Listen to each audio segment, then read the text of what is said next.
What is one of your favorite albums of all time from a woman? Favorite album of all time from a woman? Don't have one. No, I'm joking. Right. Off the top of my head, what can I think of right now? Butterfly was a great record. Thank you, but that would be my own record. I'm not allowed in this, I guess. Honestly, I'm gonna say Mary J. Blige's first record because I'm a Mary fan, and that's going back. That's going back to her first record, yeah. And a lot of her records. But I'm just gonna go with that one since you asked me for Did she inspire you in a way too? I think she inspires all of us. She does her thing.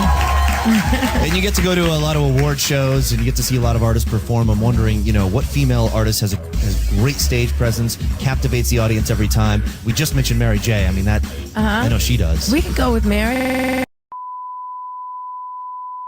Earlier on in Mariah's career, she only had big pop records. Yeah. And Mary had big, and it's weird that this question is because I was the guy in the middle, of this. Well, I first walked into Mariah camp. She wanted to be more Mary, like that.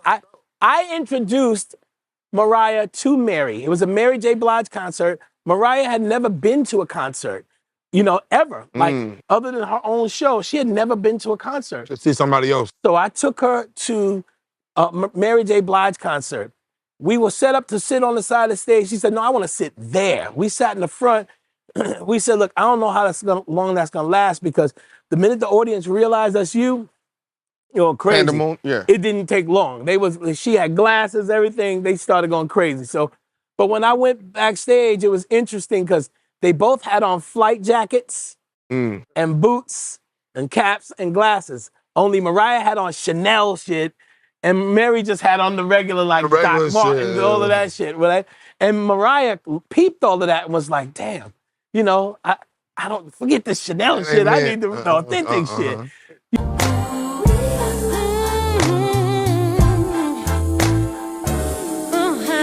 If I ever misrepresented my self-image, then I'm sorry. There was a time when rock was rock and roll, pop music was pop music, R&B was R&B, hip hop was hip hop, and you didn't blur those lines, and you couldn't blur those lines. I remember certain radio stations wouldn't play hip hop.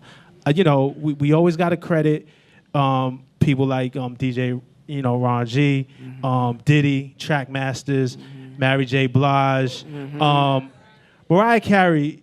You made it cool for rappers to jump on R&B tracks, on pop tracks. You were one of the pioneers of this, and allowing them to be themselves. Music was trying to figure out how to blend hip hop with pop and R&B and couldn't do it. And I feel like those Mariah Carey tracks are really important for just the evolution of hip hop. I feel like you had a vision. Where did that come from? Because it wasn't normal. It wasn't the thing to do at the time. Well, first of all, thank you. That's very flattering. I was just trying to express myself. I grew up in New York, here in New York. And remember just, listening to the same records everybody grew up listening to that couldn't help. If you listen to the radio, you heard all these incredible hip hop records. And I wanted to incorporate those beats into records that I was making because that's what I liked. It was my personal taste. It wasn't like, I'm gonna try to be cool. And it wasn't like that at all. I mean, when we used the Genius of Love sample for Fantasy, I was at Rye Playland and I was listening to the radio, and they had Upstate New York, and they had Genius of Love was on the radio, and I was looking out and I was like, you know what? I should use this and resample this. So we did that, and then eventually did the Bad Boy remix, and that's still one of my favorites. But it was a struggle to be able to be allowed to do that. It wasn't like, oh my gosh, this is such a great idea. Thanks, we're gonna sell lots of records because of this. They were like, what is she doing? They really didn't understand, and it just became a thing. And then even when, I was fortunate enough to have Old Dirty Bastard on the record because I was a huge fan. May he rest in peace. I was a huge fan of 36 Chambers, and I was like, come on. And so I was so excited, just literally like a fan, I can't believe this is happening. But certain people were like, I could do that. What is that? What is he doing? And I'm like, no. Just trust me. It's we're good.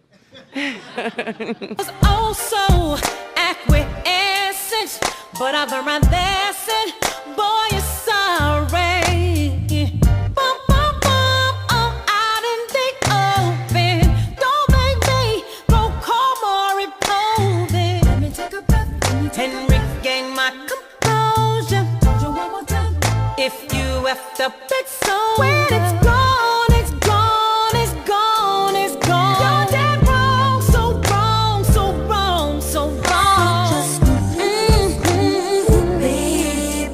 It's a wrap for you, baby.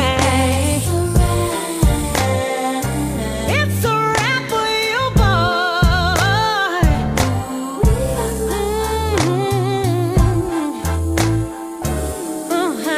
If I ever misrepresented my self-image, then I'm sorry. I was also acquiescent, but I've learned my lesson.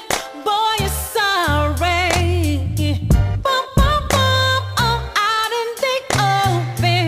Don't make me go calm or impulsive. Let me take a breath and regain my composure. Told you one more time. If you effed up, it's so when it's